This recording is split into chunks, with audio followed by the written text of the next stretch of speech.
Good morning, ladies and gentlemen. Welcome to my new video. In today's video, I'm going to be focusing on China. Namely, I'm going to be talking about the latest chip ban given by the US to Chinese companies. 36 new Chinese companies have been added to the entity list, including YMTC. I'm going to be asking the question, why has China not retaliated yet? And I'm also going to be talking about COMAC. So before I start, don't forget to like, share, subscribe, guys. I really appreciate the help and support you can give. Namely, if you can join my Patreon or locals, or you can just buy me a coffee. Any support helps me keep the channel going and helps me from creating these videos. So without further ado, let's carry on with the show. So on Friday, 16th of December, US has added 36 Chinese entities to the entity list. This has come at the back of Biden's meeting with President Xi at the G20, where he was trying to build up good relations. And again, US has done the exactly same thing. They face to face, they try and sweeten things, but as soon as their back is turned, they stab you in the back. And this is exactly what US has done again to the Chinese companies. So this time they have added more Chinese companies to the entity list, including YMTC, which is the largest memory manufacturer. So I was looking at kind of Global Times as well, and the Global Times had an interesting article which I completely agree with. They're saying how this card that US have been playing against China is the last card, which means they cannot really go from there. So this is very similar to all of the cards that the EU played against Russia. So rather than, when Russia first went into Ukraine, what the EU should have done, they should have focused on negotiations and placing small amount of sanctions, which can be easily reversible, rather than going all in. And as you know, they went all in. They decided to cut off Russia from the SWIFT bank. They basically put hundreds and thousands of sanctions against Russia. They basically went all in, basically. And that means they've got no more cards to play. And if you're in a match with anyone, it's very important to keep your cards close to your chest, not reveal all your cards straight away. This is basically basic rules of battle, guys. Basic rules of battle. So the US has basically played the last card, and you might be thinking, why has China not retaliated yet? Because obviously China retaliated when Nancy Pelosi went to Taiwan, and China put loads of sanctions against USA, including stopping climate change discussions. They also stopped uh, kind of crime discussions that were going across the border, and many other things. Chinese basically placed on USA, and USA didn't like it at the time. So why is China not doing the same thing? Why are they not banning things like rare earth exports and things like that? Why are they sitting here taking things? Well, I'll tell you why. China looks at the long term goal, right? They look at the long term game. So you've got to think back when International Space Station was first developed, and they banned China from entering the International Space Station. So what did China do? Did China complain? Did China place sanctions on the International Space Station? Did China place sanctions on Russia? I mean, not Russia. I mean, on NASA. And they didn't. They quietly developed their own space program, and look where they are today. The best form of revenge is that type of revenge, guys. So the day when China develops its own semiconductor industry, its own chips below 5 nanometers, its own EUV machines, and the day they do not require the West, that's when China can kind of look back and think, you know what, you know, stuff you guys, screw you. And this is the kind of long game that they are playing. You know, they want the whole country of China to focus on building a chip supply chain. As you know, that the current ASML machines, for example, they have a huge supply chain. They get parts, 100,000 parts from all over the world. And some parts are made in the US, other parts are made in Germany, like the lens were made in Germany by Carl Zeiss. The lasers are made in the USA. The software is used by ARM, for example, that's in UK. So there's many parts and many, things that you need to take care of when you're building a chip. So the chip supply chain is a very complicated thing, and it's not something you can do overnight. So this is what China has been developing. They have so far gone up to 7 nanometers, and they have kind of built that supply chain within themselves, homegrown, using homegrown parts. So they will eventually get there. It's going to take a bit of time. And you can see here, it says most of these moves have not proven to be effective as the US had expected, whether because pushback from its ally in getting on board with the US ban or other reasons. Export control seems to be the last-ditch effort that the US is pinning its hope to hurt China's tech industries. So as you know, US is finding it very hard to get its allies on board. They recently added this Chip 4 team, which includes Taiwan, South Korea, and Japan. However, Japan and South Korea has so far been pushing back, and even ASML has been pushing back against United States because China right now is the biggest. Is the biggest customer out there. China is the factory of the world, and they need, millions and millions of chips, even billions of chips. And I think there was a time when USA was selling up to $300 billion worth of chips to China. That's gone down considerably since the trade war and all of these ridiculous sanctions they're placing. And you can see here, experts have said that US trade ban will be futile in the future as China's chip industries develop rapidly and now has reached a critical point in which breakthroughs in core technologies are likely to be achieved soon. South Korea is just reported its first trade deficit with China in May, breaking up an unbroken 333-month-long streak of surpluses. And the same thing is happening to Japan as well. Japan is in huge deficit with China. And the Biden administration will likely double down on the strength of its crackdown measures against China's chip industry. Even the past tactics didn't really work. The chip strategy has become a huge gamble in Biden's political life, basically. So they're basically playing all of their cards. They're pretty much playing the last card. Will it work? Well, I'll tell you right now what's happening. So in terms of the architecture, all the Chinese tech companies are now using RISC-V. They are moving away from ARM and Intel, so they are building their own open source version, which is RISC-V. And again, there's no license according to RISC-V. It's all open source. So that kind of doesn't leave China in any sorts of problems in the future when it comes to licensing.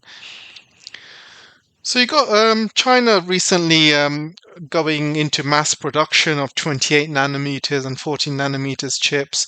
And already company called SMIC is now selling 7 nanometers to mining companies. And these are obviously Bitcoin mining companies. So what China has been focusing on, they want to produce 75% of the chips in China by 2025.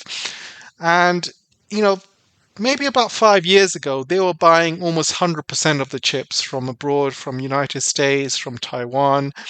And since that trade war, they have hugely developed their own industry, and a lot of companies are getting a lot of subsidies as well from the government to kind of produce this in-house. SMIC is building 3 new factories, and many other chip companies are slowly gathering strength.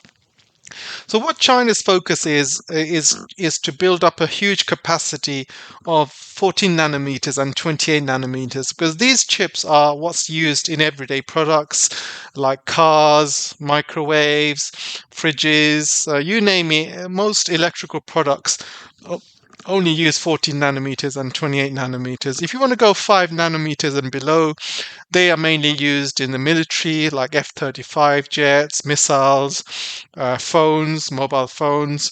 So anything that require um, a lot of processing, then you need that. But majority of the products, electrical products, so we're talking about 90% of the electrical products only require 28 nanometers or 14 nanometers. And, most of the stuff doesn't even require below 5 nanometers. So they are building, China's building the capacity of 14 nanometers and 28 nanometers.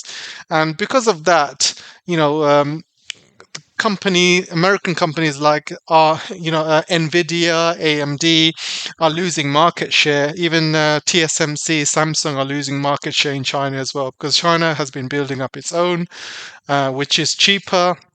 They don't have to import it from abroad. Will save costs on obviously transport and things like that. So it's much cheaper, and they are building it with themselves. And in the background, they are building, they're trying to build beyond 5 nanometers chips. So they're doing everything they can behind the scenes to do that. And I'm going to go into that later on.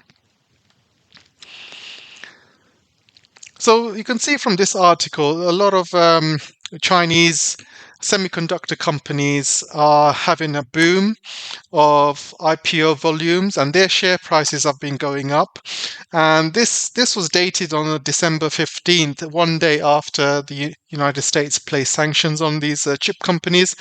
So it doesn't make any sense how their share prices started going up, because the government basically approved a lot more subsidies to those companies. So in return, they have been doing very well.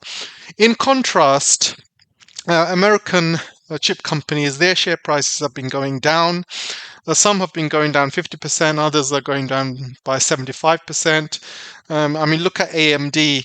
AMD at one point was around 140, 146, and now it's around 66. So that's like a 70 to 80% drop. That's a huge drop. Even TSMC has been losing a lot of market share as well. Look at TSMC shares. It used to be 140 and went down to as low as 60 at one point. And then Warren Buffett actually bought, you can see Warren Buffett bought 4 billion around November time, which boosted the shares around November from 60 to around 80. And however, it's starting to go down slowly back again, as you can see. So TSMC has been building, obviously, its fab in Arizona, and already they've agreed to build a second Arizona fab as well. I think it's just a waste of money. And also, the United States is probably using TSMC. They're going to steal TSMC's technology, steal the staff, and basically, they don't really care about Taiwan and its people, guys. The fact is, they're just using TSMC to build these factories in the United States. They're going to steal that technology. They're going to get these people who work in TSMC move over to the United States, and then Intel are going to steal them. They're going to give them better salary and better rewards, and that's it. That's another way of stealing that technology. And also, don't forget that to build it near Arizona, Arizona is probably one of the most driest places on Earth. And temperatures, especially in Phoenix, reach about 50 degrees. And with global warming, with climate change, it's getting more and more hotter. The Colorado River, it has been going down over the past few years. So one thing that you need when it comes to semiconductor production is you need a lot of water. So they're going to struggle finding water.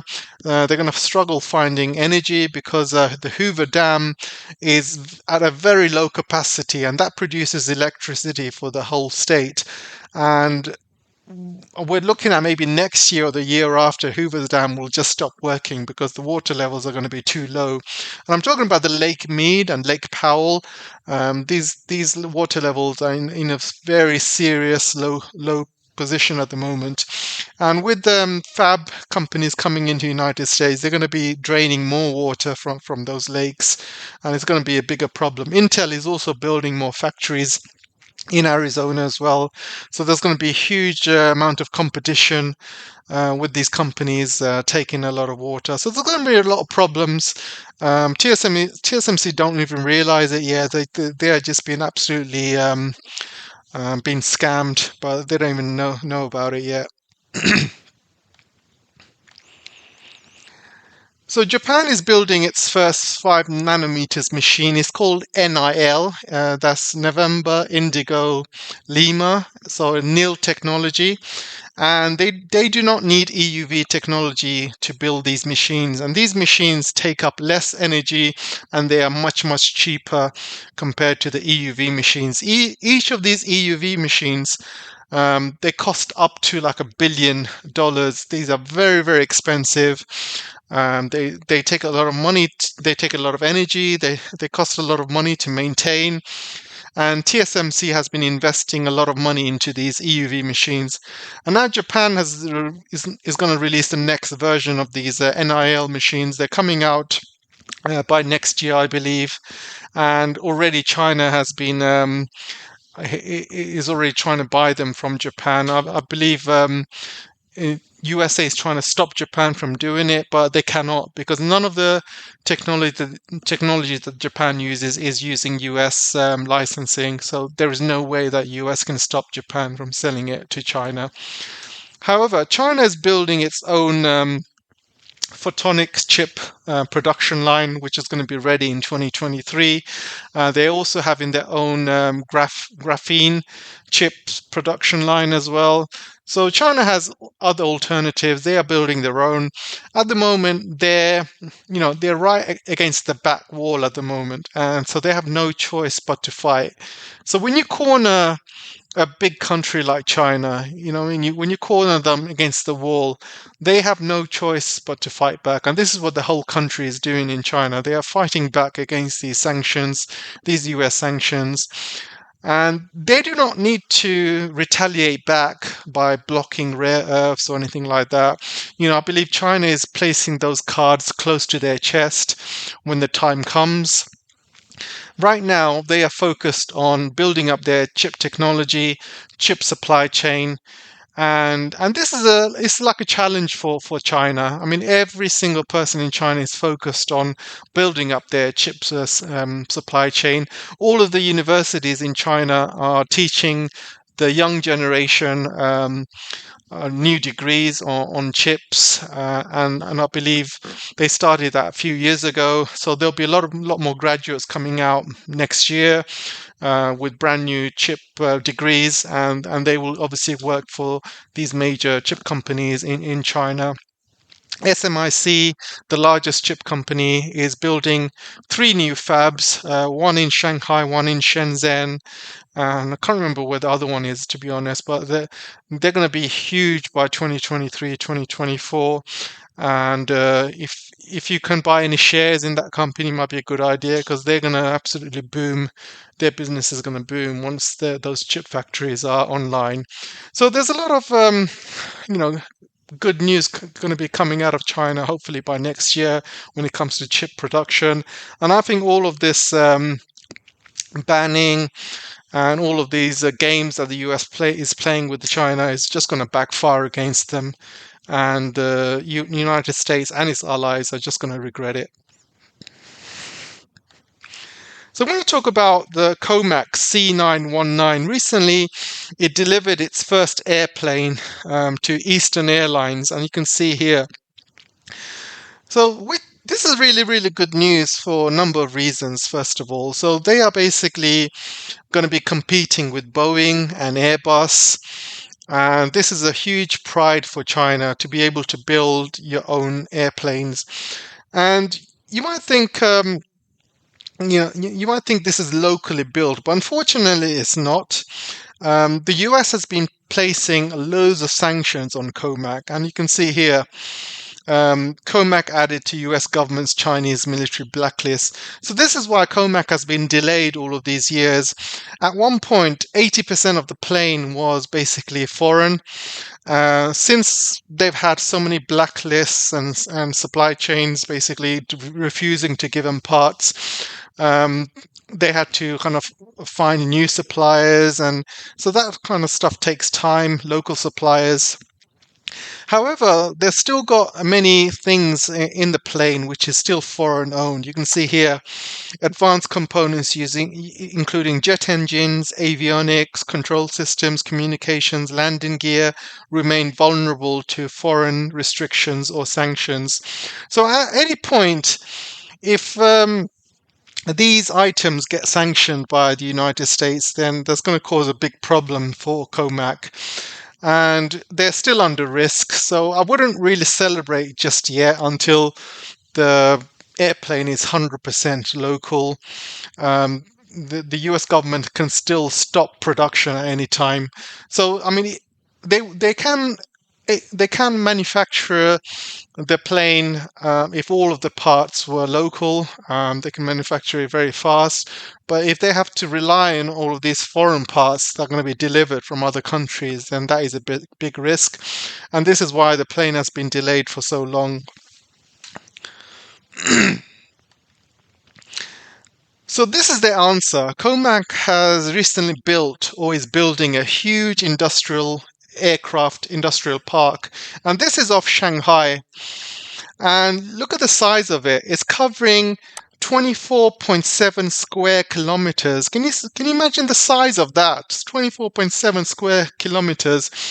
So what they're going to be doing here is it's going to be a platform for development, innovation, production, influence, and attraction of the aviation industry. So what they're going to be doing here is building up a brand new supply chain. So any parts that are basically at risk from sanctions, they're going to try and build it here. They're going to innovate with new engines. And slowly over time, they're going to replace these parts which are heavily influenced by foreign suppliers. So they obviously want to take out as many risks as possible. And this is what they're doing. So it's going to be a huge park. It's a huge factory which is going to be churning out many airplanes per year. But like I said, there's still a big risk with all of those foreign-owned parts. And this is going to be over the next 5 years, a lot of great stuff is going to come out of there. And you can see here, it's going to attract high-end businesses in aviation, R&D, manufacturing, operations, maintenance, and services. So it's going to attract a lot of businesses from all over China who want to kind of work with COMAC and build up their airplane from there. So COMAC is also building another airplane with the Russians, and this is going to be a wide version of the plane as well. And that is due to be delivered by 2025. And that is 100% homegrown, only Russian and Chinese suppliers for that. They haven't gone to any foreign suppliers outside Russia or China. So this is really good news because COMAC will be able to use in the future Chinese and Russian suppliers, and with that kind of knowledge, they can kind of pass it on to this plane, or vice versa. With the knowledge they pick up from this plane, they can pass it on to the other plane. And don't forget, Boeing is a very much an old company. It's been around for over 90 years, so they've got 90 years experience building planes and engines and what have you not. So COMAC is very, very new. They're a brand new baby. They're learning each year as it goes along. They're going to be learning new things. They'll be developing new parts for their plane. They'll be improving on what they have. They'll be replacing those parts which are heavily influenced by foreign suppliers. And over time, over the next 5 years or so, each year they'll be taking away more and more of the risks from these planes. And these planes, because they're fighting with Boeing and Airbus, and Boeing will do everything they can to stop these planes from developing. As you can see here, COMAC sees China taking over 9,000 new aircraft by 2040.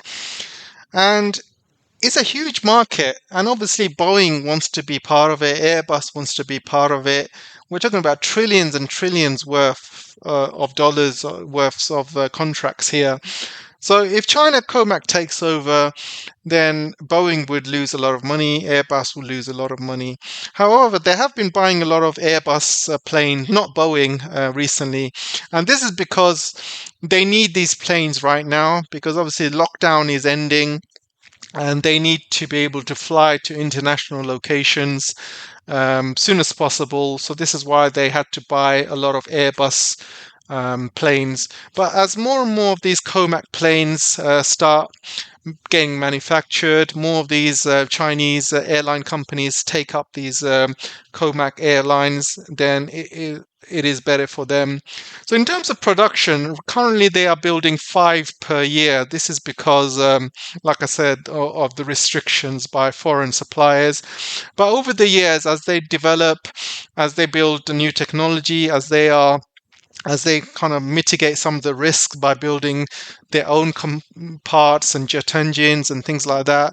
And this will take time. Slowly, they will be replacing the COMAC parts with local manufacturing parts. And once they start doing that, these mass production will be faster and faster. From 5 planes per year will eventually turn to like 50 planes per year.